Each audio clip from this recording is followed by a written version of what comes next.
everyone happy heart day today. Now, since the COVID has affected millions of people all over the world with high mortality, we are going to discuss the implications or complications of COVID in patients. What are the cardiovascular complications of COVID? It's not only pneumonia and adult respiratory distress syndrome which kills the patient, but it is acute cardiovascular syndrome which we will be discussing subsequently, and then venous thromboembolism as well as arterial thromboembolism which kills the people. The venous thromboembolism is in the form of deep vein thrombosis as well as pulmonary embolism, and the arterial embolism can lead to a major stroke and limb ischemia, sometimes needing amputation. Mind you, these arterial thromboses are in the major arteries like femoral artery or major carotid arteries, and I was particularly interested in this particular topic after reading an article where a young cardiologist had to undergo amputation of his right leg, even in the states of United States of America. So here the thrombosis is because of endothelitis and inflammation. Apart from the cardiovascular and thromboembolic events, COVID also affects kidneys, GI tract, and causes inflammatory syndrome.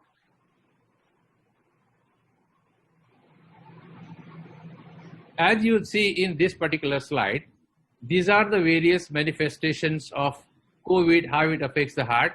The commonest of one of the commonest thing is this acute coronary syndrome, and this may be in the form of either STEMI, ST elevated myocardial infarction, or non-STEMI.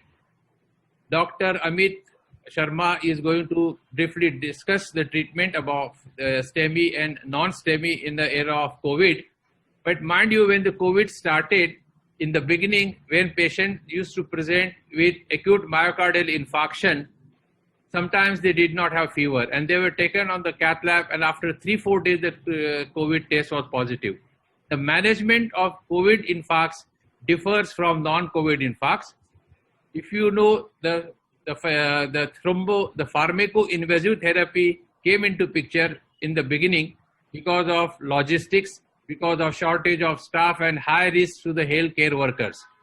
So most often this myocardial infarction can occur even in those people who did not have coronary artery disease, and it does happen. The incidence is much more in those who have got underlying coronary artery disease.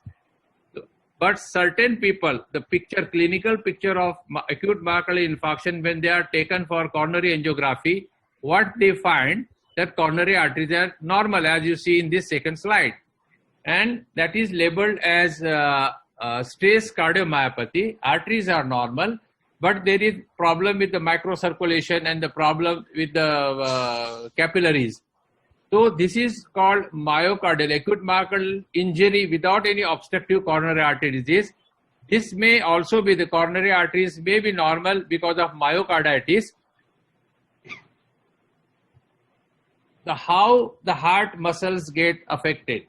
Now this picture of myocardial injury is very common in patients suffering from COVID. Incidence as 30% has been reported, and the myocardium gets injured, particularly in those people who have got a pre-existing disease. It also gets injured because of arrhythmias, hypotension associated with COVID, because of cytokine storm, stress-induced cardiomyopathy, microvascular thrombotic injury in microvessels, and hypoxia of COVID itself. So there are multiple factors responsible for this myocardial injury. Third presentation is arrhythmias. Now these arrhythmias could be either supraventricular or ventricular arrhythmias, and arrhythmias could be because of underlying coronary artery disease or because of electrolyte imbalance, which is very common in patients with COVID. It could also be because of use of drugs which causes QT prolongation and leads to ventricular tachycardia like torsades pontis. The incidence of atrial fibrillation is also increased, and that leads to further complications of COVID. As far as the arrhythmias are concerned, majority of the arrhythmias are asymptomatic.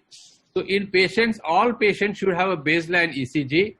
Patients receiving QT prolonging medication should have a baseline QTC value prior to drug administration.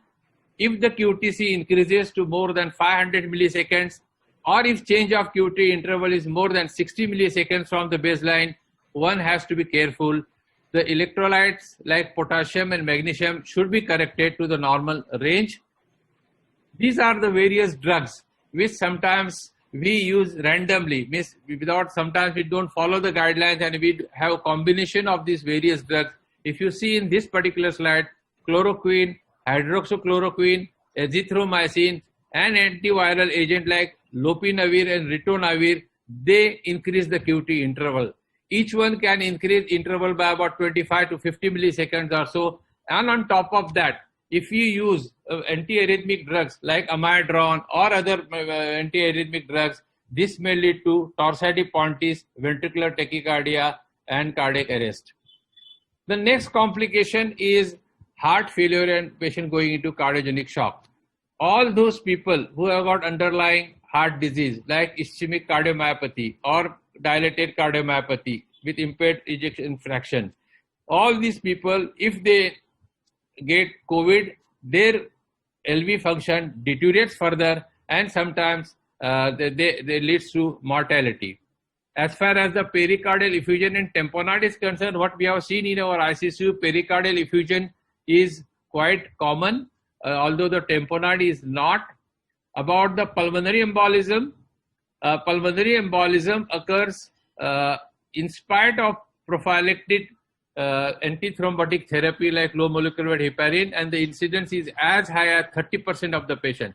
So even if the patient is on prophylactic low molecular weight heparin, they can still have pulmonary embolism. The problem is of diagnosis of pulmonary embolism in a patient who is suffering from COVID, because sometimes those investigations like CT pulmonary angio is not possible to do CT pulmonary angio, and then you have to go by indirect methods. Even doing a 2D echocardiography in a patient who is in a prone position on ventilator is a difficult. Now we are going to discuss today biomarkers in COVID, and my questions to the next speaker, Talat, is which biomarker should be done routinely? D-dimer, interleukin 6, CRP, HS troponin, or N-terminal proBNP? When and how frequently should they be repeated? Now, do they have therapeutic and prognostic importance? So, in case the levels are higher, is the prognosis bad? This we are going to discuss today. COVID-associated coagulopathy, and these are the questions for Kumaraswamy. How is it different from DIC? This is COVID. Particularly the difference between COVID-associated coagulopathy and DIC is here the fibrinogen levels are high versus DIC, and platelet counts and clotting time may not be impaired that much. When and how frequently D-dimer should be measured? Which anticoagulant should be used in ICCU and our outpatient department? Because you want to avoid the contact of the health worker with the patients. So low molecular weight are usually preferred because then you have to use only once or twice. How long the anticoagulation should be continued, particularly in those patients who do not have deep venous thrombosis or pulmonary embolism?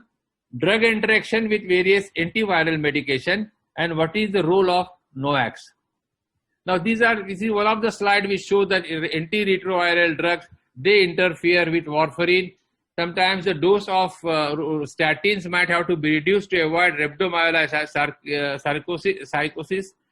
NOACs, apixaban and rivaroxaban is to be avoided, and antiarrhythmic drugs, QT prolongation can be caused by these antiarrhythmic drugs. So drug interaction have to be kept in mind.